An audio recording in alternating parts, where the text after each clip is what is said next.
when I started, I didn't even have a bag of pennies. I was literally broke. So one of the things that I did is I called every person that I had close relationships with, as well as not so close relationships with. So one thing that I was really smart about from the very beginning in sales is making sure I built lists. I paid in the last two marketing firms that I worked for, I was an employee for. I paid for my own CRM and built my own list. And so when I left, that went with me because the company didn't pay for that. I used to use Act, right? But that's not the point. The point is I used it to keep notes on the name, address, phone, email of every person I talked to. I would keep detailed notes in there. I knew how to set up reports and stuff. So the first thing I did is I contacted every single person. Think of it like a bullseye. Obviously, the people like previous clients that maybe you work for, maybe previous companies that you've worked for. Obviously don't violate any kind of non-competes or whatever you may have signed. But I went out to every single person that I knew and I said, hey, I've gone independent. I've started my own marketing consulting practice. Sounds better than I got fired from a job and I'm desperate to eat. So I said, hey, I went independent. I have now my own marketing consulting practice. I'm just getting started. And the way I would ask it was not, do you want to hire me? I would say, do you know of anybody who would need help with marketing their company, specifically in the areas of websites, pay-per-click, and email marketing? Because that was back when I started, I was very, very knowledgeable about those things. And those were really, really hot topics: building email lists, landing page conversion, pay-per-click, which it was Overture. Google wasn't even around. That sounds so old, right? I say Overture instead of Google, but whatever. I'm a dinosaur. So I went out and I asked people. I told them, first of all, I'm independent, just went independent, just starting up. Number two, do you know of anybody? So instead of asking them direct, do you know of anybody who'd be looking for some help in marketing in the specific areas of Okay. Now, almost 50% of the people I called, not 100%, like 50% said, no, I'll think about it. I'll let you know. Okay, fine.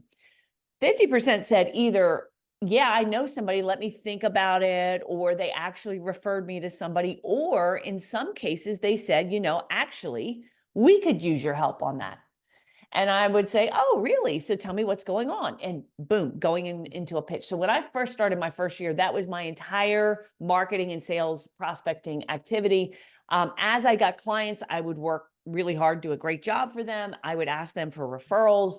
And, one of the people that I called was actually an association. So another thing I did early on, and I just talked about this at the Producers Club meeting, I reached out to to CompTIA. So a lot of people, CompTIA. So I knew CompTIA way back when, previous worked at CGI Systems and selling computer training, because A+ certification, which is a CompTIA product, was one of the things that we were selling. So I had like a little bit of a connection there, and I reached out and sold them on the idea of allowing me to do a free teleseminar on lead generation and marketing. And they agreed, because I said I'd do it for free. It would be member engagement. And that opened up a whole door. So, for me, they end up hiring me for 6 months to do these teleseminar series and speak at Breakaway, which was their big conference. And I did that. And all along the way, I picked up prospects. So another strategy, in addition to just calling people and letting them know that you're independent and starting and specialize in, probably since you're small, say like, do you know of any small businesses who are in need of a really good IT person, specifically in just making sure their systems are working, email, backups, etc. See what you get, start building that list. So you need to have a CRM, because you need to track this information, your conversations, your follow-up conversations. You want to start building that list, guys. I'm telling you, this is super, super important. And then maybe calling some associations. If you are in the Toolkit or above, we do have templates for how to do presentations, and you can do one on cybersecurity or compliance. It depends, the topic's going to depend on the client you're targeting, right? But that's what I would do. And I'll give you one other strategy that's in all of our programs, is canvassing. And you can see that's in the toolkit. A lot of our members have done that very successfully. And it's basically where you're going to office parks and walking in, introducing yourself with a business card, with the get out of computer trouble free card or something similar. And again, building a list, but you got to have a CRM. Hopefully, if you're in MSP launch or above, we're giving you Keep, we're giving you our MAP program. If not, you need to get one, because when you're starting your business, you're going to have, your number one job is to start selling customers. And that's going to be your number one job for a very long time. If you don't have a CRM, you're not going to be able to keep track of that list and build the list and the relationships you need. Hey, just one thing that I'll add to that on your first strategy that you talked about. I actually took that from you when I was an MSP and when we were working together on going into a new target market.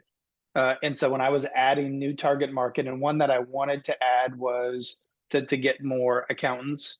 At the time, it didn't end up being my biggest target market, but a very effective strategy that I went, and people were very accommodating on this, that is that I found accountants that I knew and asked them to do exactly that. Hey, would you sit down with me and have a cup of coffee? I'd love to just be able to learn about, what you value in the IT company that you're working with, and what you like, what you don't like, so I can learn a little bit more.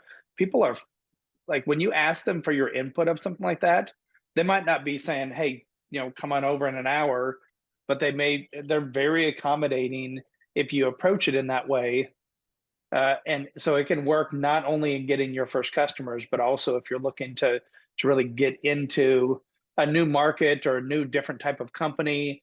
Maybe it's something that you wanted to get into, if of working with IT companies and a co-managed IT. You can use that same type of strategy to be able to build some of those relationships, and you get valuable information of things, because people let their guard down when they know that you're truly not there just as a sales call. Well, There.